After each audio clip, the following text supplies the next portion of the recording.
दोस्तों 1947 में जब इंडिया इंडिपेंडेंस हुआ था तो उस समय कई सारे स्टेट ऐसे थे जो इंडिपेंडेंस लेना चाहते थे और उन स्टेट को कहा जाता था प्रिंसली स्टेट। और इन प्रिंसली स्टेट को जो रूल करता था उसका अपना ही किंग था जो पूरे स्टेट को रूल करता था।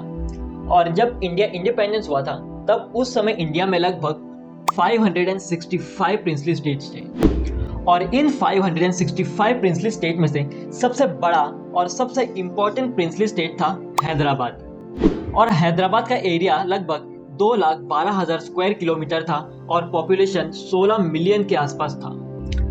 इंडिया के लिए ये बहुत ही जरूरी था कि ये सारा 565 प्रिंसली स्टेट इंडिया में मर्ज हो, लेकिन इंडियन गवर्नमेंट के लिए सबसे बड़ा चैलेंजिंग और सबसे इंपॉर्टेंट प्रिंसली स्टेट था हैदराबाद। और इंडियन गवर्नमेंट ये चाहता था कि किसी भी तरह से हैदराबाद इंडिया में मर्ज हो। और हैदराबाद प्रिंसली स्टेट सबसे इंपॉर्टेंट इसलिए था क्योंकि इसके पीछे कई सारे रीजंस थे। तो सबसे पहला मेन रीजन था हैदराबाद सबसे बड़ा प्रिंसली स्टेट था और दूसरा हैदराबाद सबसे रिचेस्ट प्रिंसली स्टेट था जो इंडियन इकोनॉमी के लिए बहुत ही इंपॉर्टेंट था। इन दो रीजन के अलावा और भी कई सारे रीजन है जिसको हम इस वीडियो के आगे समझेंगे। और इन्हीं रीजन के कारण हैदराबाद को इंडिया में मर्ज करने के लिए इंडियन गवर्नमेंट ने एक ऑपरेशन शुरू किया और उस ऑपरेशन का नाम दिया ऑपरेशन पोलो। तो चलिए अब हम ऑपरेशन पोलो के पूरे बैकग्राउंड को समझते हैं। 1687 को मुगल एम्परर औरंगजेब ने गोलकोंडा को जीता और गोलकोंडा को जीतने के बाद उस जगह का नाम बदलकर रख दिया डेक्कन सूबा। और डेक्कन सूबा वही एरिया है जो डेक्कन प्लेटू में आता है, इसलिए उस डेक्कन प्लेटू से नाम रखा डेक्कन सूबा। फिर 1713 को कमारुद्दीन खान, जिसे आज हम इतिहास में असफ जाह वन और निजाम वन के नाम से जानते हैं, इसे मुगल एम्परर फारूक सियार ने डेक्कन का सूबेदार बनाया। और डेक्कन का सूबेदार बनने के बाद मीर कमारुद्दीन खान मुगल एम्परर के लिए काम करने लगा। फिर कमारुद्दीन खान के काम से खुश होकर 1724 को मुगल एम्परर मोहम्मद शाह रंगीला ने कमारुद्दीन खान को हैदराबाद का निजाम बनाया और इसे टाइटल दिया निजामुल मुल्क। फिर हैदराबाद में एक के बाद एक निजाम बनते गए और फाइनली हैदराबाद का 7th निजाम और सबसे लास्ट निजाम बना मीर उस्मान अली खान। मीर उस्मान अली खान 1911 में हैदराबाद का निजाम बना और अपना टाइटल रखा असफ जाह 7। भले ही मीर उस्मान अली खान एक मुस्लिम रूलर था, लेकिन उस समय हैदराबाद में सबसे ज्यादा हिंदू पॉपुलेशन था। मीर उस्मान अली खान एक पावरफुल रूलर था जिसका खुद का बहुत बड़ा आर्मी भी था और वो आर्मी भी काफी पावरफुल थे। फिर आया वो समय जब 1947 में इंडिया और पाकिस्तान पार्टीशन हुआ।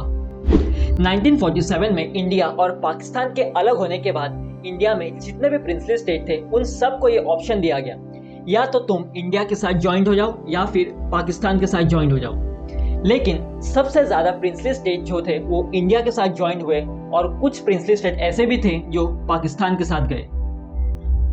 लेकिन इंडियन गवर्नमेंट के लिए सबसे बड़ा चैलेंजिंग था हैदराबाद, क्योंकि हैदराबाद का जो निजाम था मीर उस्मान अली खान, उसे भी ऑप्शन दिया गया था या तो इंडिया के साथ जाओ या फिर पाकिस्तान के साथ जाओ। लेकिन मीर उस्मान अली खान ने मना कर दिया और कहा हम तो ना ही इंडिया के साथ जाएंगे और ना ही पाकिस्तान के साथ, हम एक इंडिपेंडेंट स्टेट रहना चाहते हैं। फिर नवंबर 1947 को हैदराबाद ने इंडिया के साथ एक एग्रीमेंट साइन किया जिसे कहा जाता है स्टैंड स्टिल एग्रीमेंट। इस एग्रीमेंट के मुताबिक हैदराबाद इंडिया के सारे शर्तों को मानेगा सिवाय एक कि वो इंडियन आर्मी को अपने स्टेट में आने नहीं देगा। फिर इंडियन गवर्नमेंट ने सोचा कि अगर हैदराबाद इंडिपेंडेंट स्टेट बना रहा तो ये देश के लिए खतरा हो सकता है और एक कम्युनिस्ट को जन्म दे सकता है जो फ्यूचर में देश के लिए बहुत ही खतरा है। मीर उस्मान अली खान के जो पैरामिलिट्री फोर्स थे उन्हें कहा जाता था रजाकार्स, और ये रजाकार्स भी यही चाहते थे कि हैदराबाद में निजाम का सिलसिला कंटिन्यू रहे। 7 सितंबर 1948 को पंडित जवाहरलाल नेहरू ने हैदराबाद के निजाम को ये अल्टीमेटम दिया कि वो तुरंत रजाकार्स पर बैन लगाए और इंडियन आर्मी को सिकंदराबाद आने की परमिशन दे, लेकिन मीर उस्मान अली खान ने मना कर दिया।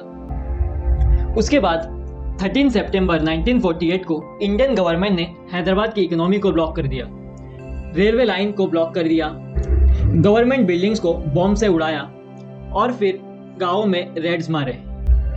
इन कारणों की वजह से हैदराबाद पूरी तरीके से कमजोर हो गया और इसी मौके का फायदा उठाकर इंडियन आर्मी ने रजाकार्स पर अटैक कर दिया।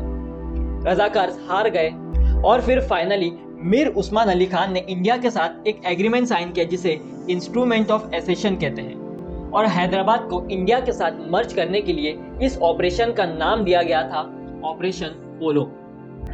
ऑपरेशन पोलो के बाद इंडिया में कई सारे कम्युनल वायलेंस हुए, दंगे हुए और हजारों लोग मारे गए। कम्युनल वायलेंस के बाद इंडियन गवर्नमेंट ने एक कमेटी बनाई जिसे नाम दिया गया सुंदरलाल कमेटी, और इस कमेटी ने यह खुलासा किया कि कम्युनल वायलेंस में लगभग 30 से 40 हजार लोगों की मौत हो गई थी। तो इस तरह से ऑपरेशन पोलो के जरिए हैदराबाद इंडिया में मर्ज हुआ। तो आई होप दोस्तों आप ऑपरेशन पोलो को अच्छे से समझ गए होंगे। तो मिलते हैं नेक्स्ट वीडियो में, तब तक के लिए जय हिंद, धन्यवाद।